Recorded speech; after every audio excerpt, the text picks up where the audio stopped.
ಧರ್ಮಸ್ಥಳ ಗ್ರಾಮದಲ್ಲಿ ಎಸ್ಐಟಿ ಬುರುಡೆ ರಹಸ್ಯವನ್ನ ಭೇದಿಸ್ತಾ ಇದೆ. 3 ಕಡೆಗಳಲ್ಲಿ ಈಗಾಗಲೇ ಉತ್ಖನನ ನಡೆಸಿದ್ರೂ ಕೂಡ ಯಾವುದೇ ರೀತಿಯ ಕುರುಹುಗಳು ಪತ್ತೆಯಾಗಿಲ್ಲ.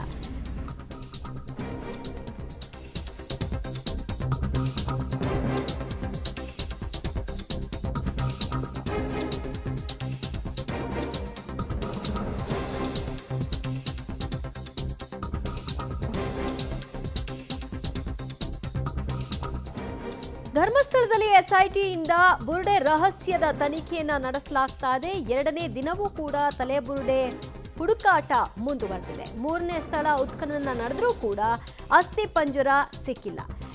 ಕೆಲವೇ ಕ್ಷಣಗಳಲ್ಲಿ ಈಗ 4ನೇ ಜಾಗದಲ್ಲಿ ಉತ್ಖನನ ಕಾರ್ಯವನ್ನ ಆರಂಭಗೊಳಿಸಲಾಗುತ್ತೆ. ಮುಸುಕುಧಾರಿ ಸಮಕ್ಷಮದಲ್ಲಿ ನಡೀತಾ ಇರುವಂತಹ ಶೋಧ ಕಾರ್ಯ.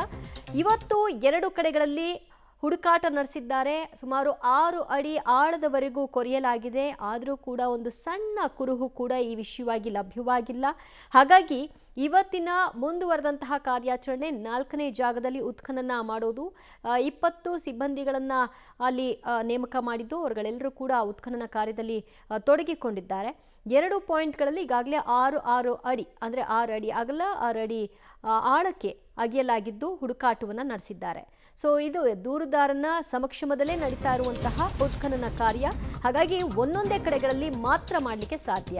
20 ಕಾರ್ಮಿಕರಿಂದ ಈಗಾಗಲೇ ಹುಡುಕಾಟವನ್ನು ನಡೆಸಲಾಗ್ತಾ ಇದೆ. ಭೂಮಿ ಅಗೆಯುವಂತಹ ಕೆಲಸದಲ್ಲಿ ತೊಡಗಿಕೊಂಡಿದ್ದಾರೆ. ಎಷ್ಟೇ ಆಗಿದ್ರೂ ಕೂಡ ಅಸ್ಥಿ ಪಂಜರ ಮಾತ್ರ ಸಿಗ್ತಾ ಇಲ್ಲ. 6 ಅಡಿ ಆಳದವರೆಗೂ ಕೂಡ ಭೂಮಿಯನ್ನು ಅಗಿತಾ ಇದ್ದಾರೆ ಕಾರ್ಮಿಕರು.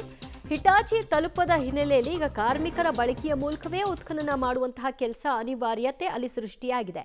4ನೇ ಜಾಗದಲ್ಲಿ ಶೋಧ ಕಾರ್ಯವನ್ನು ತನಿಖಾ ತಂಡ ಮಾಡೋದಕ್ಕೆ ಸಜ್ಜುಗೊಂಡಿದೆ. ಸೊ ಮೊದಲ ದಿನ ಕೂಡ ಕಾರ್ಮಿಕರನ್ನ ಬಳಕೆ ಮಾಡಿಕೊಂಡು ಉತ್ಖನನ ಆರಂಭ ಮಾಡಿದ್ರಾದರೂ ಕೂಡ ನಂತರದಲ್ಲಿ ಹಿಟಾಚಿ ಬಳಕೆ ಅನಿವಾರ್ಯವಾಗಿತ್ತು. ಆದರೆ ಇವತ್ತು ಹಿಟಾಚಿ ಬಳಕೆ ಸಾಧ್ಯವಾಗಲ್ಲ. ಯಾಕಂದರೆ ಅರಣ್ಯ ಪ್ರದೇಶದ ಒಳಗೆ ನಡೀತಾ ಇರುವಂತಹ ಉತ್ಖನನ ಕಾರ್ಯ. ಹಾಗಾಗಿ ಕಾರ್ಮಿಕರೇ ಈಗ ಗುಂಡಿ ಅಗೆಯುವಂತಹ ಕೆಲಸವನ್ನ ಮಾಡಬೇಕಾಗಿದೆ. ಮೊದಲ ಪಾಯಿಂಟ್ನಲ್ಲಿ ನಿನ್ನೆ ಹುಡುಕಾಟವನ್ನು ನಡೆಸಲಾಗಿತ್ತು. ಸುಮಾರು 8 ಅಡಿ ಆಳಕ್ಕೆ ಕೊರೆಯಲಾಗಿತ್ತು ಮತ್ತು 15 ಅಡಿ ಅಗಲ ಮೊದಲ ದಿನ ಉತ್ಖನನ ಮಾಡಲಾಗಿತ್ತು. ಆದರೆ ಕೊನೆಗೆ ಸಿಕ್ಕಿದ್ದೇನು ಅಂದರೆ ಕಳೆ ಬರಹ ಸಿಕ್ಕಿಲ್ಲ ಅನ್ನುವಂತಹ ಉತ್ತರ.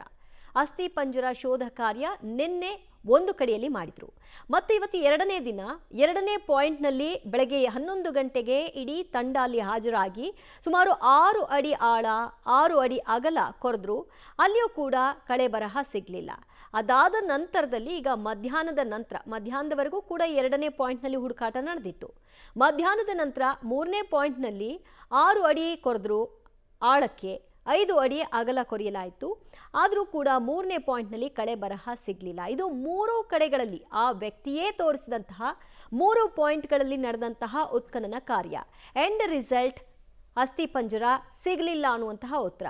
ಈಗ 4ನೇ ಪಾಯಿಂಟ್ಗೆ ಹುಡುಕಾಟ ನಡೆಸಲಿಕ್ಕೆ ಇಡೀ ಟೀಮ್ ಸಜ್ಜುಗೊಂಡಿದೆ.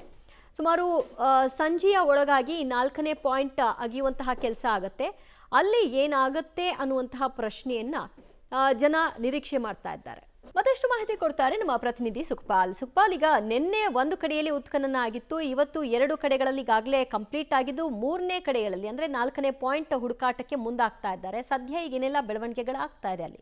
ದಿವ್ಯಾ, ಇವತ್ತು ಬೆಳಿಗ್ಗೆ 2ನೇ ಪಾಯಿಂಟ್ ಏನಿತ್ತು ಈ ಅರಣ್ಯಕ್ಕೆ ಪ್ರವೇಶ ಮಾಡುವಂಥ ಸ್ಥಳದಲ್ಲೇ ಇರುವಂಥದ್ದು. ಅಲ್ಲಿ 2ನೇ ಪಾಯಿಂಟನ್ನು ಇವತ್ತು ಅಗೆಯಲಾಗಿತ್ತು. ಆ ಸಂದರ್ಭದಲ್ಲಿ ಯಾವುದೇ ರೀತಿಯಾದಂಥ ಕಳೆ ಬರಹಗಳು ಪತ್ತೆ ಆಗಿಲ್ಲ. ಹಾಗಾಗಿ ಸುಮಾರು 6 ಅಡಿ ಆಳಕ್ಕೂ ಹೋಗಿದ್ರು, ಸುಮಾರು 6 ಅಡಿ ಉದ್ದಕ್ಕೂ ಜೊತೆಗೆ 6 ಅಡಿ ಆಳಕ್ಕೂ ಹೋಗಿರುವಂಥ ಆ ಸಂದರ್ಭದಲ್ಲಿ ಯಾವುದೇ ರೀತಿಯಾದಂಥ ಕಳೆ ಬರಹ ಸಿಕ್ಕಿಲ್ಲ. ಹಾಗಾಗಿ ಮುಂದುವರೆದು ಈಗ ವಿರಾಮದ ಬಳಿಕ ಈಗ ಮಧ್ಯಾಹ್ನ ವಿರಾಮದ ಬಳಿಕ ಈಗ 4ನೇ ಪಾಯಿಂಟ್ ಏನಿದೆ ಆ ಪಾಯಿಂಟನ್ನು ಅಲ್ಲಿ ಅಗೆಯುವಂಥ ಉತ್ಖನನ ಮಾಡುವಂಥ ಕೆಲಸಕ್ಕೆ ಮುಂದಾಗ್ತಾರೆ. ಈಗ ಸದ್ಯಕ್ಕೆ ಈ ನೇತ್ರಾವತಿ ಸ್ನಾನಘಟ್ಟದ ಬಳಿ ಎಲ್ರಿಗೂ ಊಟದ ವ್ಯವಸ್ಥೆ ಇತ್ತು. ಊಟ ಆದ ನಂತರ ಎಲ್ಲರೂ ದೂರುದಾರ ಸಹಿತವಾಗಿ ಆ ಒಂದು ಅರಣ್ಯಕ್ಕೆ ಮತ್ತೆ ಪ್ರವೇಶ ಮಾಡಿರುವಂಥದ್ದು. ಹಾಗಾಗಿ ಮತ್ತೆ ಇನ್ನು ಉಳಿದಂಥ ಪಾಯಿಂಟ್ ಏನಿದೆ ಅದನ್ನು ಇವತ್ತು ಅಗೆಯುವಂಥ ಪ್ರಕ್ರಿಯೆಗಳನ್ನು ಮುಂದುವರಿಸ್ತಾ ಇರುವಂಥದ್ದು.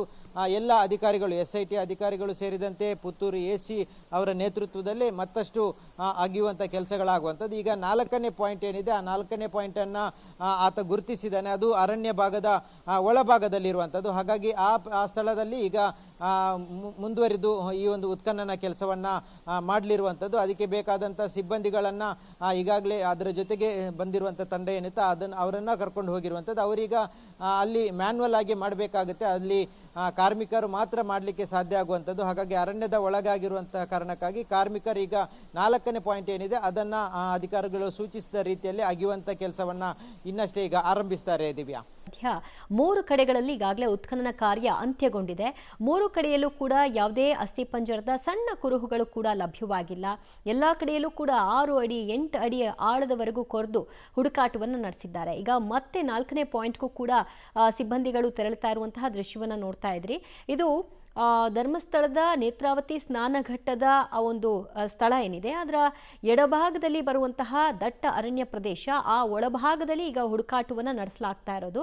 ಆ ಕಾರಣದಿಂದಾಗಿ ಹಿಟಾಚಿಗಳ ಬಳಕೆಯನ್ನ ಮಾಡಲಿಕ್ಕೆ ಸಾಧ್ಯ ಇಲ್ಲ. ಕೇವಲ